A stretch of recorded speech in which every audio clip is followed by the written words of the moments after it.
Assalamualaikum warahmatullahi wabarakatuh. Perkenalkan, nama saya Maude Putri Kinanti, perwakilan dari kelompok 4. Nah, sebelum langkah lebih jauh, ada baiknya saya memperkenalkan anggota kelompok saya.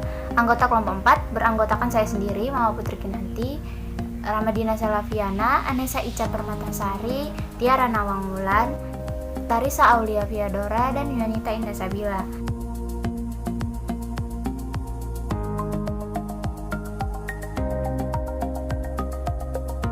Kelompok 4 kali ini akan membahas tentang pemilihan dan pengembangan media. Sebelum melangkah lebih jauh, saya ingin bertanya kepada teman-teman sekalian, bagaimana kabarnya? Mudah-mudahan dalam keadaan sehat. Jangan lupa untuk tetap menjaga kesehatan, jaga jarak, dan jangan lupa memakai masker. Baiklah, untuk mempersingkat waktu, saya akan menjelaskan yang pertama, yaitu pengertian pemilihan media. Nah, pengertian pemilihan media adalah memilih atau memilah bahan ajar yang tepat. Media pembelajaran, guru harus berhati-hati, tidak boleh serampangan, agar memberikan manfaat yang maksimal guna tercapainya tujuan pembelajaran. Dalam pemilihan media pembelajaran, ada kriteria dan prinsip tertentu yang harus diperhatikan dalam media pembelajaran. Selanjutnya, saya akan menjelaskan mengenai prinsip-prinsip dalam memilih media pembelajaran. Prinsip-prinsip yang dapat diamati berupa tingkah laku. Jadi dapat dipahami bahwa yang dimaksud dengan prinsip-prinsip active learning adalah tingkah laku yang mendasar yang selalu nampak dan mengeluarkan keterlibatan siswa dalam proses belajar mengajar, baik keterlibatan mental, intelektual, maupun emosional yang dalam banyak hal dapat diisyaratkan keterlibatan langsung dalam berbagai bentuk keaktifan fisik. Berikut ini beberapa prinsip yang harus diperhatikan guru saat memilih media pembelajaran yang akan dilaksanakannya. Yang pertama yaitu prinsip efektivitas dan efisiensi. Dalam konsep pembelajaran, efektivitas adalah keberhasilan pembelajaran yang diukur dari tingkat ketercapaian tujuan setelah pembelajaran selesai dilaksanakan. Jika semua tujuan pembelajaran telah tercapai, maka pembelajaran disebut efektif. Sedangkan efisiensi adalah tujuan pencapaian tujuan pembelajaran dengan menggunakan media, waktu, sumber daya lain seminimal mungkin. Media yang telah memenuhi aspek efektivitas dan efisiensi ini tentunya akan meningkatkan ketertarikan siswa dalam belajar dan mendukung pencapaian dalam pembelajaran. Materi yang disampaikan akan mudah diserap oleh siswa. Yang kedua yaitu prinsip taraf berpikir siswa. Media hanya berfungsi sebagai alat bantu dalam kegiatan belajar, yakni berupa sarana yang dapat memberikan pengalaman visual kepada peserta didik dalam rangka memotivasi belajar, memperjelas, dan mempermudah konsep yang kompleks dan abstrak menjadi lebih sederhana, konkret, serta mudah dipahami. Yang ketiga yaitu prinsip interaktivitas media pembelajaran. Prinsip yang ketiga ini yang harus diperhatikan dalam pemilihan media pembelajaran di kelas adalah interaktivitas. Berapa besar kemungkinan siswa dalam berinteraksi dengan media pembelajaran? Makin interaktif, makin bagus media pembelajaran itu karena lebih mendorong siswa untuk terlibat aktif dalam belajar. Yang keempat yaitu ketersediaan media pembelajaran. Dalam prinsip ini, media digunakan untuk mencapai tujuan pembelajaran sesuai dengan materi pelajaran dan mempunyai interaktivitas yang tinggi. Guru harus melihat ketersediaan media yang akan digunakan. Yang kelima yaitu kemampuan guru menggunakan media pembelajaran. Media pembelajaran merupakan salah satu komponen yang sangat penting dalam lingkungan sekolah ketika dalam kegiatan belajar mengajar. Karena dengan adanya media pembelajaran ini dapat terangsang peserta didik untuk belajar. Media pembelajaran dapat dijadikan stimulus untuk meningkatkan kemauan peserta didik sehingga mengikuti proses belajar mengajar dengan baik. Media harus disesuaikan dengan kemampuan guru, baik dari pengayaan maupun penggunaan atau pengoperasian media. Prinsip yang keenam yaitu alokasi waktu. Isu ketersediaan waktu dalam pembelajaran memang sangat krusial. Guru selalu dikejar waktu untuk menyelesaikan tuntunan kurikulum. Oleh karena itu, penggunaan media pembelajaran yang notabene efektif untuk mencapai tujuan pembelajaran, mempunyai relevansi yang baik dengan materi pelajaran, dan berbagai kelebihan lain pun kadang-kadang terpaksa harus disampingkan bila alokasi waktu menjadi pertimbangan yang penting. Akan tetapi, ketersediaan waktu seringkali bisa disiasati dengan berbagai cara berdasarkan pengalaman yang dimiliki oleh guru. Yang ketujuh yaitu fleksibilitas atau kelenturan media pembelajaran. Media pembelajaran yang dipilih oleh guru untuk kegiatan belajar mengajar di kelas seharusnya memiliki fleksibilitas yang baik. Media pembelajaran itu dikatakan mempunyai fleksibilitas yang baik apabila dapat digunakan dalam berbagai situasi. Kadangkala saat proses pembelajaran berlangsung terjadi perubahan situasi yang berakibat tidak dapat digunakannya suatu media pembelajaran. Prinsip yang terakhir yaitu keamanan penggunaan media pembelajaran. Kadangkala guru harus hati-hati memilih media pembelajaran. Ada media pembelajaran yang kalau tidak hati-hati dalam penggunaannya dapat mengakibatkan kecelakaan atau siswa terluka. Media pembelajaran yang dipilih haruslah media pembelajaran yang aman bagi mereka, sehingga hal-hal yang tidak inginkan tidak terjadi pada saat kegiatan pembelajaran sedang berlangsung. Contoh media pembelajaran yang berbahaya bagi peserta didik salah satunya yaitu seperti suatu bahan yang mudah terbakar, tajam, panas, atau bahan-bahan kimia yang bersifat korosif. Sini saya akan menjelaskan tentang kriteria pemilihan media pembelajaran yang baik dan benar. Yang pertama, itu sesuai dengan tujuan. Yang kedua, praktis, luwes, dan bertahan. Yang ketiga, mampu dan terampil. Yang keempat, keadaan peserta didik. Yang kelima, ketersediaan. Yang pertama, sesuai dengan tujuan, yaitu media pembelajaran harus dipilih berdasarkan tujuan instruksional, di mana akan lebih baiknya mengacu pada 3 ranah, yaitu pada ranah kognitif, afektif, serta psikomotorik. Hal ini bertujuan agar media pembelajaran sesuai dengan arahan dan tidak melenceng dari tujuan awal. Kemudian, media pembelajaran juga bukan hanya mampu mempengaruhi aspek inteligensi siswa, namun media pembelajaran itu juga dapat mempengaruhi sikap dan perilaku siswa. Di sini, media pembelajaran materinya tidak semua dapat dijelaskan secara gamblang. Terkadang harus disajikan dalam konsep atau simbol atau sesuai dengan lebih umumnya, baru kemudian disertakan penjelasannya. Hal ini memerlukan proses dan keterampilan khusus dari siswa untuk menghadapi hingga menganalisis materi yang disajikan. Media pembelajaran yang dipilih hendaknya mampu diselaraskan menurut kemampuan dan kebutuhan siswa dalam menghadapi isi materi. Yang kedua itu praktis, luwes, dan bertahan. Media pembelajaran tidak harus mahal dan selalu berbasis teknologi. Pemanfaatan lingkungan dan sesuatu yang sederhana, namun secara tepat digunakan akan lebih efektif dibandingkan media pembelajaran yang mahal dan rumit. Simple dan mudah dapat digunakan secara berulang-ulang serta harga terjangkau dan bertahan lama. Salah satu pertimbangan pemilihan media pembelajaran yang baik dan benar. Yang ketiga itu tentang mampu dan terampil, di mana di sini dapat diartikan menggunakan apapun media yang dipilih seorang guru itu harus mampu menggunakan media tersebut. Nilai dan manfaat media pembelajaran sangat ditentukan oleh bagaimana keterampilan guru menggunakan media pembelajaran tersebut. Keterampilan penggunaan media pembelajaran ini juga nanti dapat diturunkan kepada siswa sehingga siswa mampu terampil dalam menggunakan media pembelajaran yang dipilih oleh seorang guru. Yang keempat, itu keadaan peserta didik.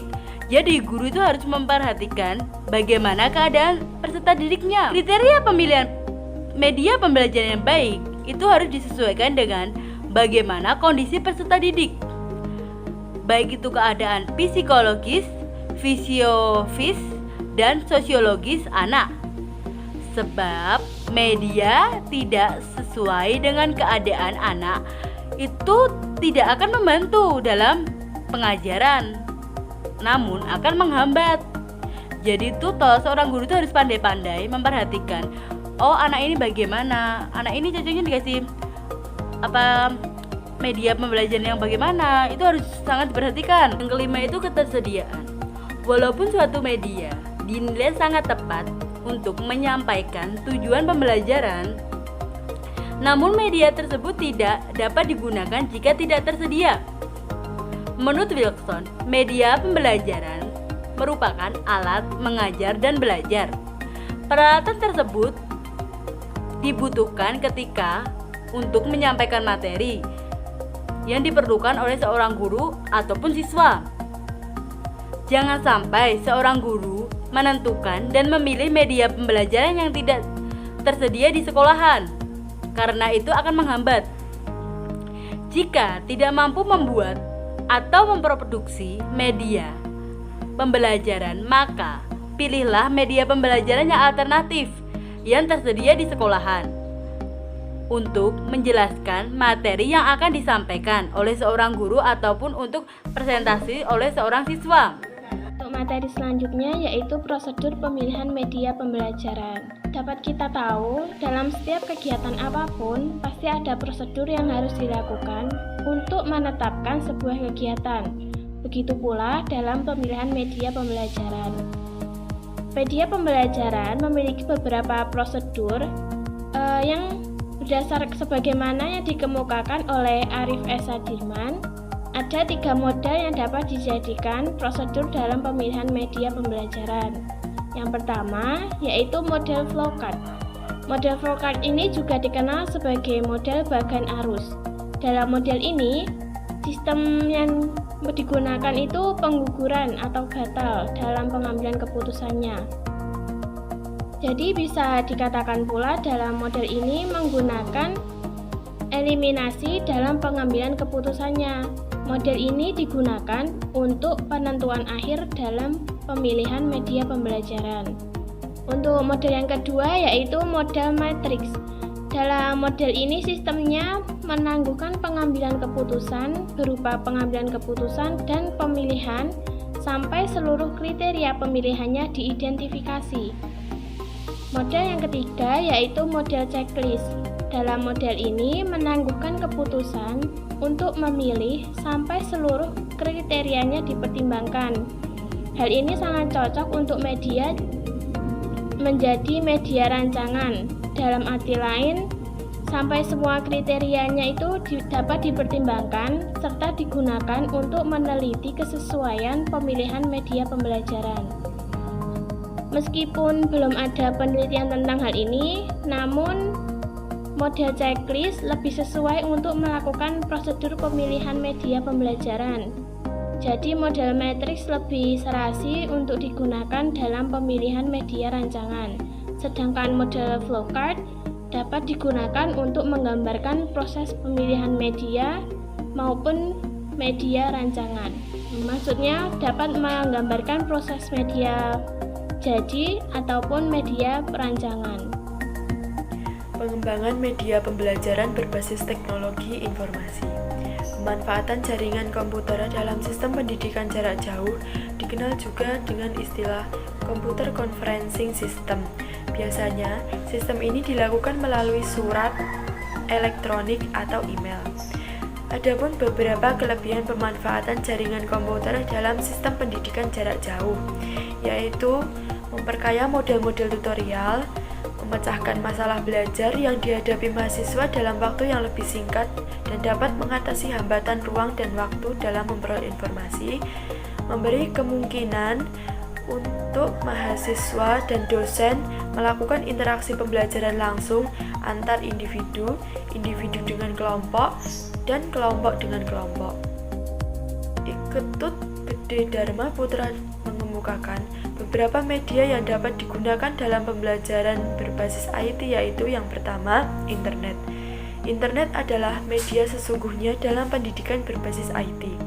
Internet merupakan jaringan komputer global yang mempermudah, mempercepat akses dan distribusi informasi dan pengetahuan atau materi pembelajaran, sehingga materi dalam proses pembelajaran mengajar selalu dapat diperbaharui.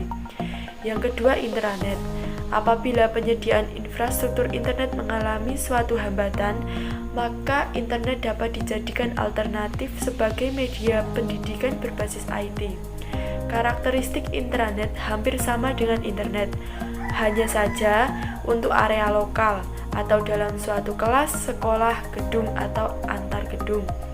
Model-model pembelajaran sinkron dan tidak sinkron dapat dilakukan dengan mudah dan lebih murah dijalankan pada internet.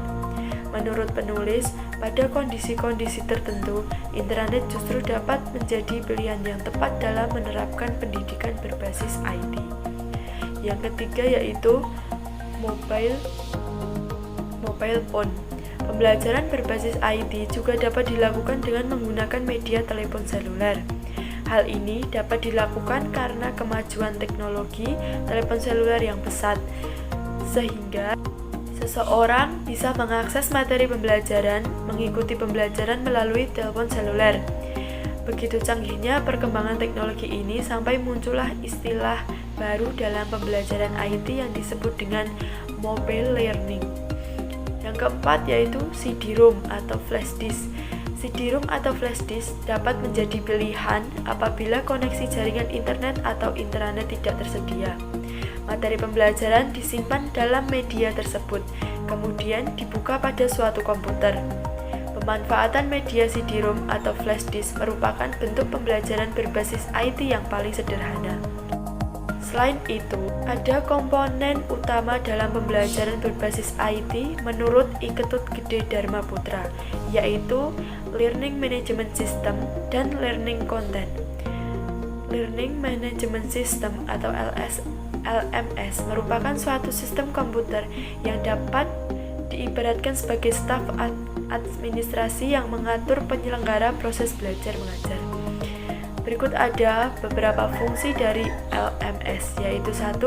Mengelola materi pembelajaran. Setiap mata pembelajaran yang akan memiliki materi pembelajaran.